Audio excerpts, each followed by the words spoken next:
ये करोड़ों की संख्या में ज़मीन में पाए जाते हैं जो आँखों से दिखाई नहीं देते हैं, इसीलिए हमको इसका पहचान नहीं हो पाता है। देखिए जड़ आपको निकाल के दिखाता हूँ। देखिए जड़ निकाल के दिखाऊँ तो यहाँ पे देखिए पूरा ये जड़ पूरा गांठ से भरा हुआ है। बहुत ही हैवी अटैक है यहाँ पे नेमाटोड का आया हुआ है। देखिए दोस्तों बहुत ही ज़्यादा हैवी अटैक यहाँ पे नेमाटोड का आपको दिखेगा। देखिए सूख गया, ये देख रहे हैं फल सूख गया है, फल आया है।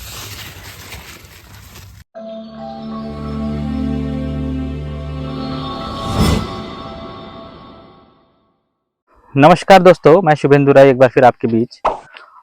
जैसे कि हमारा ब्लॉग चल रहा है और ब्लॉग को आप बहुत अच्छा प्यार दे रहे हैं, तो फिर एक नई कहानी के साथ, एक नए सफ़र के साथ हम चले आए हैं एक नई जगह पर।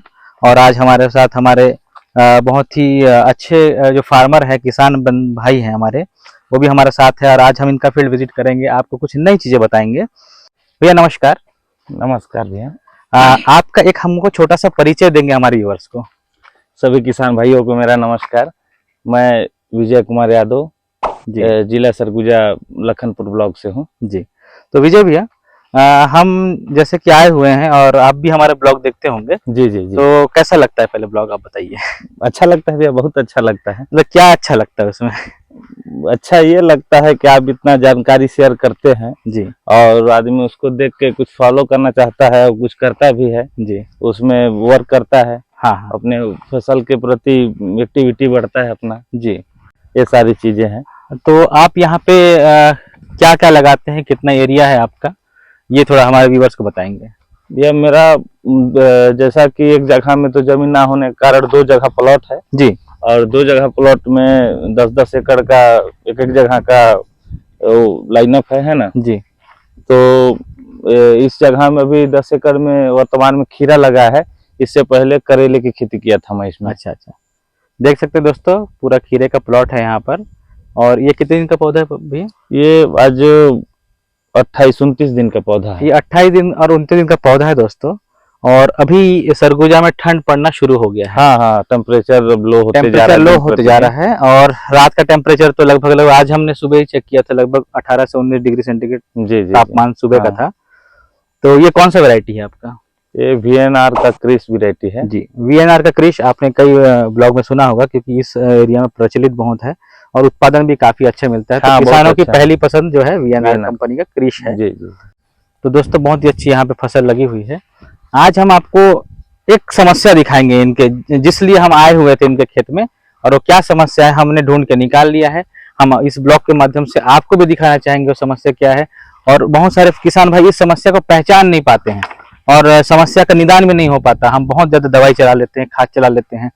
तो भैया आपका मतलब समस्या तो हमने जान लिया, लेकिन पहले आपके मन में क्या कंफ्यूजन था इस समस्या को लेके, मतलब आप असमंजस में थे, तो वो चीज हमारे में था। ये था कि कहीं मेरे कहीं त्रुटि हुआ है, नहीं हुआ है, बेसल में कमी रहा है, या तो किसी प्रकार से ट्रीटमेंट में मैं गलत राह पे चल रहा हूँ। ये सारी चीजें मन में ख्यालात थी। हाँ, लेकिन अब आप अवगत करा दिए हैं तो उसको समझ गया हूँ।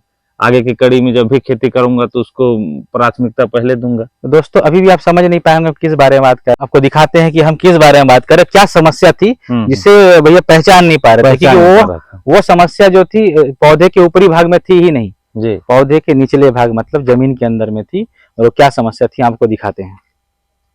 दोस्तों देख सकते हैं नेमाटोड ग्रसित ये फील्ड है और यहाँ पे कोई भी पौधा सही तरीके से नहीं दिख रहा है। देखिए ये इसका ग्रोथ बहुत ज़्यादा है, जस्ट बाजू में इसका ग्रोथ बहुत कम है, और आगे देखेंगे तो इसका ग्रोथ थोड़ा और ज़्यादा पड़ा हुआ है।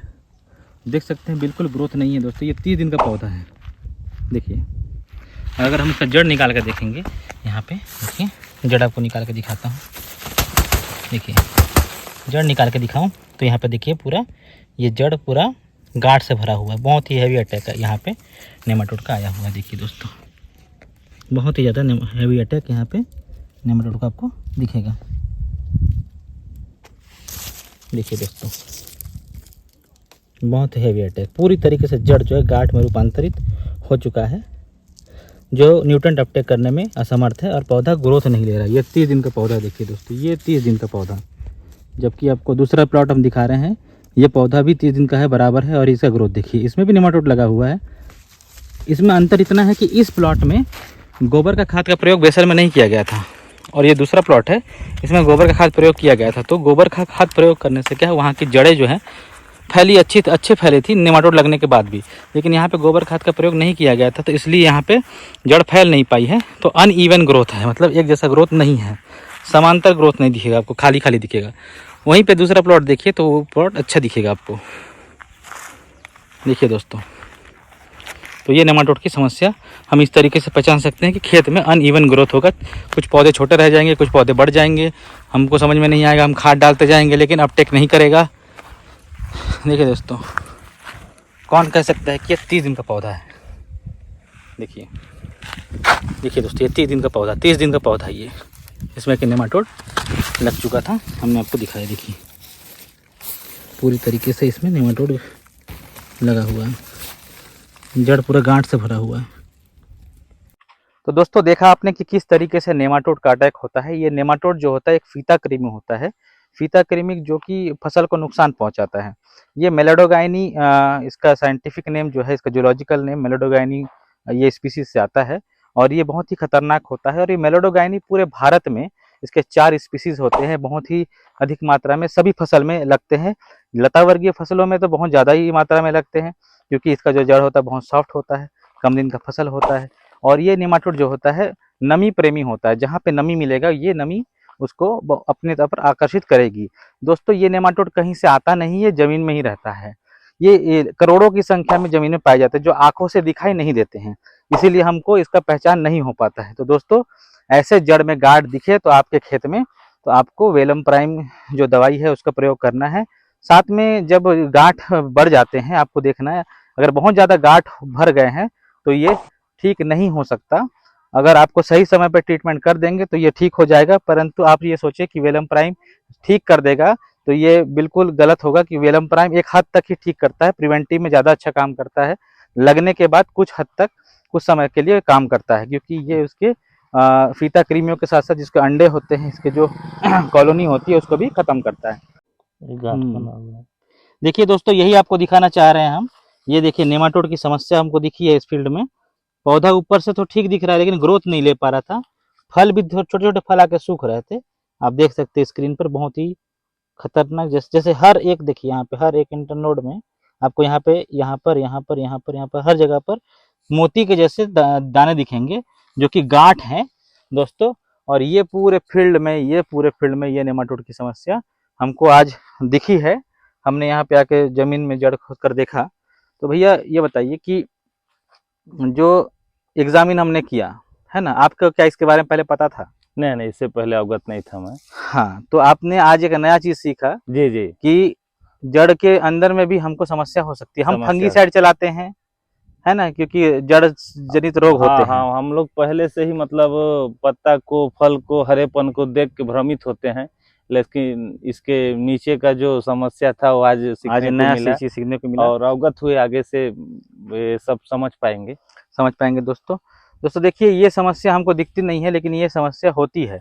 अब इसके चलते विजय, अभी आप पहले से कंफ्यूज होंगे ना कि मतलब पौधा क्या हो रहा है। अवगत ही नहीं था किस प्रकार का होता है, पीलापन, डाउनी पाउडरी, ये तो पता था पहले हाँ, से। कीड़ा उड़ा, ये सब का आदमी फॉलो करके इसको रूटीन में रखता है, तो अस्वस्थ था मैं कि अब हुआ तो हुआ क्या है। हाँ, तो आज हमने इनको दिखाया, तो आशा करता हूँ कि आने वाले समय में अगर आपसे कोई किसान ये भाई तो पूछे, रिपीट होगा ही नहीं। हाँ, जैसा भी होगा, अगर कोई किसान भाई को मगर अगर आपको किसी का हेल्प करने का मौका मिला और आपको समस्या दिखे, तो बिल्कुल आपको बताना हाँ, है आगे बढ़ के आएंगे अपन लोग, है ना, बिल्कुल हमको बताना है, क्योंकि हमको हर किसान का मदद करना है। कि कहीं ना कहीं कोई किसान को कोई जानकारी नहीं होता, तो हमको भी बिल्कुल मदद करना है।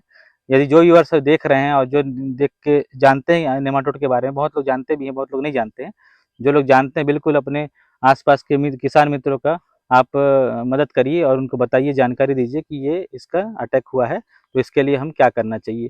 इसके लिए हमको जो नेमाटिड साइड होता है, जिसको हम कहते हैं फीता कृमिनाशक, इसमें वेलम प्राइम आता है वायर्स कंपनी का, इसका अपन प्रयोग करेंगे अभी इसमें ड्रेंचिंग के माध्यम से। उसके बाद हम इसमें जो रिजल्ट है वो अच्छा ही मिलता है उससे, तो हम इनको रिकमेंड कर रहे हैं कि बायर कंपनी का वेलम प्राइम, इसमें हम 250 ml का जो एकड़ की दर से इसमें अपन ड्रेंचिंग करेंगे। जिस जगह पे ड्रेंचिंग नहीं हो सकता है, वहाँ पे हम ड्रिप की सहायता से जमीन में अप्लाई करेंगे ताकि इनका फसल जो है नुकसान होने से बच सके। जाए। तो किसान भाइयों, ब्लॉग आपको कैसा लगा बिल्कुल कमेंट्स करिएगा और लाइक करिएगा। जो लोग अभी तक सब्सक्राइब नहीं करे हैं उसको सब्सक्राइब बिल्कुल करिएगा। तो विजय भैया, हमारे किसान भाइयों के लिए एक क्या संदेश देना चाहेंगे जो आने वाले हमारे कृषक हैं, उनके लिए एक संदेश दीजिए कि भारत को फिर से सोने की चिड़िया बनाना है तो खेती में हमको आगे बढ़ना पड़ेगा, और एक मैसेज हमारे इस ब्लॉग के माध्यम से आप किसान भाइयों को भारत के दीजिएगा। अपने सभी किसान भाइयों को, युवा साथियों को ये संदेश देना चाहता हूँ कि आप लोग आगे आइए और आगे आके साइंटिफिक खेती को ध्यान दीजिए। और मुनाफे भी है, मेहनत तो करना पड़ेगा, लेकिन उसका रिजल्ट है 100%, उसमें किसी प्रकार से दो राय नहीं है।